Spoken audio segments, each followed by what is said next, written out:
Fala, turma! Bom, mais uma vez vamos tratar de um assunto extremamente importante para todos, tá? Para todos os trabalhadores, para todos os empresários, eu vou explicar para vocês sobre o trabalho intermitente, sobre o trabalhador intermitente, como funciona esse tipo de contrato, tá? Eu vejo que muitas pessoas confundem esse tipo de contrato, inclusive deturpando como se fosse um contrato que traz prejuízos ao trabalhador, quando na verdade não traz. Então eu vou explicar isso para vocês até o final do vídeo. Fiquem comigo, tá? Já se inscreve agora para não esquecer, deixa aí a sua curtida, encaminha para seus amigos que precisam entender um pouco mais desse assunto. Eu vou tentar de forma bem transparente, bem simples, explicar para vocês como funciona esse trabalho intermitente, tá? Contrato de trabalho intermitente. Então esse é o tema do vídeo de hoje. Fica comigo até o final que você vai entender. Vamos lá. Bom, a primeira coisa que tem que ficar bem claro para vocês é o seguinte, que o nome já diz, né? Trabalho intermitente. Então é um trabalho onde o trabalhador ele presta serviço de forma esporádica, ou seja, alternada. São períodos de trabalho que vão se alternando com a inatividade. Vou dar um exemplo na questão dos CFCs, tá? Você tem lá o seu curso teórico. Então, nesse curso teórico, muitas vezes você não tem curso teórico o mês inteiro. E aí você contrata um instrutor para que ele possa ministrar aquele curso especificamente, de 9 dias ou de 10 dias, depende do formato que você adota no seu CFC. Então, você vai... Aquele instrutor que trabalha no regime de intermitência, você vai e convoca aquele instrutor para que ele ministre aquele curso para você. Ele vai trabalhar aqueles 10 dias e o restante do tempo, do mês, ele não vai trabalhar. Foi um contrato que você fez com ele, somente para aquele período, naquele horário específico, tá? Talvez no próximo mês não seja aquele, você chame um outro intermitente. Olha a alternância de instrutores, né? Alternância de trabalho. Muito diferente do trabalhador que vai todo dia, tem que chegar lá, sei lá, 8 horas da manhã, sair às 18 horas, tem 2 horas de almoço, ou seja, esse trabalhador, ele tem uma jornada fixa. O intermitente, ele não tem uma jornada fixa. Então essa é a primeira característica, ele não tem jornada fixa. A jornada é estipulada no contrato do serviço que ele vai prestar para você, tá? Tudo bem.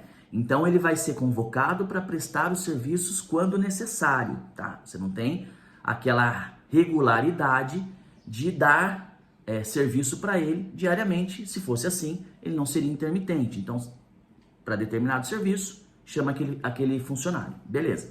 A prestação do serviço desse intermitente aí pode ser definida em horas, em dias, em meses, aí depende da sua situação concreta, tá? Se você tiver mais dúvida com relação a isso, depois você deixa um comentário e eu explico melhor para você. Mas basicamente é isso. Bom, como funciona, né, então esse trabalho de intermitente? Como eu disse, você tem que fazer um contrato com esse funcionário. Primeiro, é registrado na carteira de trabalho, Alex? Sim, é registrado na carteira de trabalho. É um contrato normal, tem recolhimento de fundo de garantia, né, para esse funcionário, tem o desconto do INSS normal, tá? Então é um funcionário registrado normalmente. A única diferença é que ele não tem aqueles requisitos objetivos de um funcionário mensalista, tá? Que é a subordinação, pessoalidade, aquelas questões trabalhistas onde você tem um funcionário que trabalha todos os dias com uma jornada fixa. Esse não, mas tirando isso, o restante dos direitos ele tem, tá? Então você tem que ter esse contrato, tá? Então eu oriento, né, que a cada serviço que ele for convocado, você faça um novo contrato, né? Então faz um novo contrato a cada serviço, estipulando exatamente o período, estipulando as horas que ele vai trabalhar, o serviço que ele vai prestar, enfim, faça um contrato daquele serviço, daquele período estipulado, tá? Então ele está anotado na carteira de trabalho dele como trabalhador intermitente, e quando você fizer a convocação, que é obrigatória, então você vai fazer uma convocação, pode ser por WhatsApp, pode ser por carta, por e-mail, da forma que você puder comprovar depois essa convocação. Então você vai convocar esse trabalhador, falar, ó, no período de tal a tal horário, eu tenho um serviço para você. Você quer fazer? E ele vai te responder sim, não, Veja a diferença do trabalhador mensalista. O trabalhador mensalista lá, contrato de trabalho normal, ele não pode falar para você, não, eu não quero trabalhar. Ele tem que trabalhar, né? Ele é subordinado à empresa. Já o intermitente, ele pode trabalhar até em outro lugar e de repente ele está ocupado e não pode te atender. Então ele vai falar, não, eu não posso fazer esse serviço para você. E você não pode fazer nada, não pode penalizá-lo de forma alguma, porque exatamente ele não tem essa subordinação a você como empregador, tá? Então você vai fazer essa convocação e ele vai aceitar. Vamos supor que ele aceite, tá? Aceitou, foi convocado, prestou o serviço para você de tanto a tanto. Acabou de terminar esse serviço, então ele prestou o serviço para você, tá? Sei lá, foi lá a turma teórica, deu lá 9 dias de aula.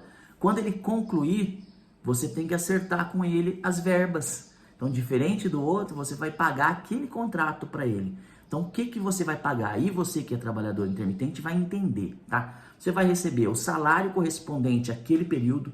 Então, se você é instrutor, seu salário tá lá, sei lá, na casa de 3 mil, você deu 10 dias, você vai receber 1.000 de saldo de salário, né? Você vai receber lá o salário, férias, olha só, férias. Você já recebe as férias naquele pagamento do mês. Por isso que quando completa 12 meses, o trabalhador normal recebe as férias e goza as férias. Você, como intermitente, você recebe as férias mês a mês, então não há um acúmulo. Quando você completa os 12 meses, você não pode ser convocado nos próximos 30 dias, porque seria seu período de férias, mas você não recebe. Por quê? Porque você já vinha recebendo ao longo daquela contratação, tá bom? Então você vai receber o seu salário, você vai receber férias, você vai receber o 13º proporcional, ou seja, também quando completar 12 meses, diferente do trabalhador regular, né, habitual, que tem aquela habitualidade na empresa, recebe o 13º lá em novembro e dezembro, você como intermitente recebe o 13º a cada serviço prestado. Então quando você recebe o DSR também, o descanso semanal remunerado, o domingo, recebe. Se você trabalhou 2 dias, você passou o domingo ali, você vai receber, tá? Vai ter que estar isso no seu holerite também, tá bom? Fundo de garantia também tem depósito? Tem depósito, proporcional ao período que você trabalhou, tá? Então, quando você pegar o seu holerite ali e olhar para ele, você vai ter que ver lá o seu salário, o desconto lá do depósito do fundo de garantia, o desconto não, mas a rubrica lá, a marcação, né, do fundo de garantia.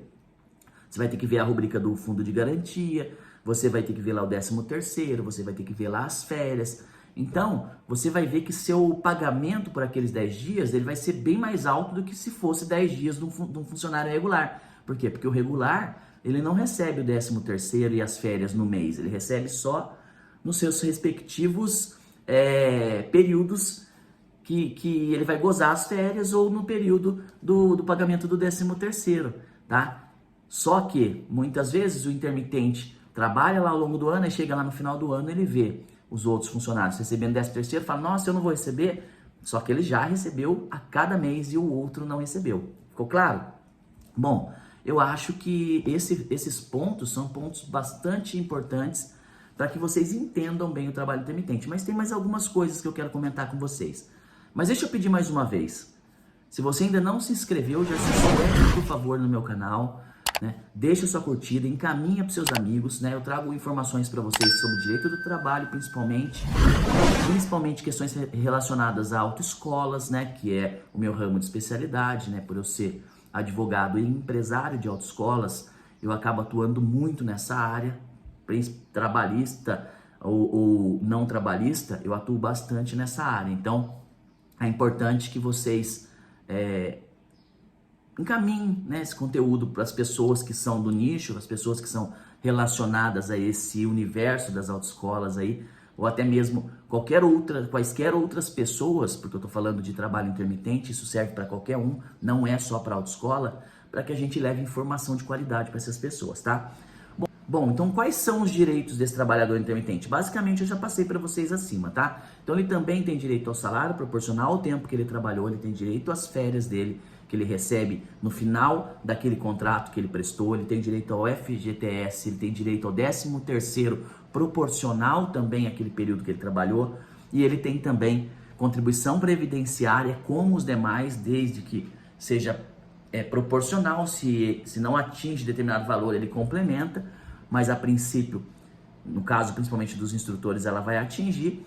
E aviso prévio também em caso de contrato de trabalho extinto lá pela empresa. A empresa também se demitir, ele também tem um aviso prévio, assim como os outros trabalhadores. Então veja que esses direitos, né, deles são muito similares, só que com uma certa liberdade em relação à prestação do serviço, né? Bom, e quais são os benefícios, né, dessa modalidade de contrato de trabalho? Quais são os benefícios para o empregador? Quais são os benefícios para o empregado? Então veja, os benefícios para o trabalhador, eu entendo que o principal benefício para ele é a liberdade que ele tem de aceitar ou não determinado trabalho. Isso é um benefício, tá? Vou dar um exemplo para vocês prático. Eu tenho lá um funcionário que ele é regular em uma determinada empresa, sei lá, ele é agente de trânsito, por exemplo. E para complementar a renda dele, ele é contratado como trabalhador intermitente no CFCA para ministrar aulas teóricas. Então, ele vai ser convocado, obviamente, quando ele não estiver em serviço lá no agente de trânsito dele, para dar aulas teóricas. Terminou aquele curso, ele recebe todos esses direitos que eu já falei. Ele recebe no final do contrato dele. Só que ele tem a liberdade de repente, ele não está precisando, vamos dizer assim, naquele momento. Ele tem um outro compromisso, ou ele vai fazer hora extra no serviço dele porque ele ganha mais. Então ele tem essa liberdade de falar assim, olha, eu não vou poder te atender nesse período. Já o regular não tem, né? Ele pode ter qualquer outro tipo de compromisso, vamos dizer assim, ele tem que cumprir a obrigação dele, que é ir trabalhar. O intermitente, ele vai ser convocado e ele pode se negar. Então isso é um benefício para ele. E o outro benefício é justamente esse, ele poder trabalhar para outros empregadores e ter uma jornada mais flexível, tá? Então eu vejo isso como um benefício, né, para essa modalidade de trabalho de intermitente, tá? Já para o empregador também tem benefícios. Também tem, é óbvio. Senão o empregador também não iria utilizar essa modalidade de trabalho intermitente. Ele também tem benefícios. Então é um benefício mútuo, tá? É mútuo. Para o empregador qual é? Redução de custo com o pessoal em período de baixa demanda. Isso é um ponto fundamental. Como eu disse, muitas vezes você pode ter uma, duas turmas do teórico. Eu estou dando um exemplo de CFC, tá? Mas pode ser para qualquer outro serviço, tá? Qualquer outro serviço que você contrate. Sei lá, o camarada está numa alta demanda de serviços, ele precisa de um trabalhador. Então ele vai e convoca aquele trabalhador intermitente. O trabalhador presta o serviço para ele paga o trabalhador. Deu aquela queda na demanda, ele não convoca o intermitente, simplesmente ele não convoca, ele não vai ter aquele custo.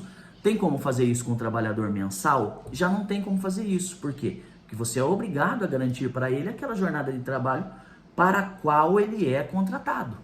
Então, se ele é um trabalhador mensalista, ele tem que trabalhar 8 horas por dia, 44 horas por semana, você vai ter que garantir essa jornada para ele. O intermitente não. Então, caiu a demanda ali de trabalho, você não convoca o intermitente, é um benefício para o trabalhador, tá? Então, para o trabalhador não, para o empregador. Então, o empregador ele tem essa flexibilidade, tá? De adequar a sua força de trabalho de acordo com a sua necessidade. Isso é uma vantagem, uma super vantagem no meu ponto de vista, tá? Bom, o que a gente pode tirar de tudo isso que eu falei, né? Que o contrato de intermitente é uma excelente alternativa para diversos setores. Muitos setores utilizam, outros até desconhecem, mas é uma alternativa ideal para aqueles setores que têm serviços pontuais, né, sazonais, né, em horários de pico, ou seja, onde você precisa de uma demanda maior de trabalhadores, tá? Então, tanto o empregado quanto o empregador tem que estar muito ciente dos seus direitos e dos seus deveres. Por isso eu quis falar sobre esse contrato. Muitas pessoas acham que o trabalhador intermitente ele não compensa, até o próprio trabalhador, o empregador também às vezes pensa isso, mas o trabalhador pensa, não compensa, tá me dando balão, não é assim, eu tenho que trabalhar o mês inteiro. Não, é uma modalidade de contratação prevista na lei. Se você, trabalhador, entende, você vai ver que nenhum direito seu está sendo violado. E você, empregador, também, cumprindo essas regrinhas que eu falei de convocação, de intermitência, etc., para não descaracterizar o trabalho de intermitente, você também tem vários benefícios, tá? Isso que é importante. Então, resumindo, sempre formalize o contrato de trabalho, Sempre faça as convocações para períodos certos. Pague todos os direitos desse trabalhador corretamente lá no Olerite, 13º, férias, né, FGTS, enfim, paga tudo certinho para ele, para você não ter dor de cabeça, tá? E o trabalhador também pode, como eu disse, complementar o INSS dele para ele ter uma arrecadação maior, né, e compor melhor a sua renda ali para futuramente ele utilizar isso daí para sua aposentadoria. Bom, com toda a organização da empresa, com transparência, né, essa modalidade vai ser sempre vantajosa, desde que ela seja feita da forma correta, tá? É claro, como eu disse, para serviços pontuais, sazonais, né? Não para aquele serviço regular, que todo dia você precisa do trabalhador. Esse não tem jeito, você precisa de um mensalista realmente, tá bom? Bom, tentei explicar da forma mais sintética possível, espero que vocês tenham entendido, tenham gostado do conteúdo. Curta, comente, compartilhe, deixa aí seu comentário, que eu vou responder todos, tá bom? Grande abraço, até a próxima.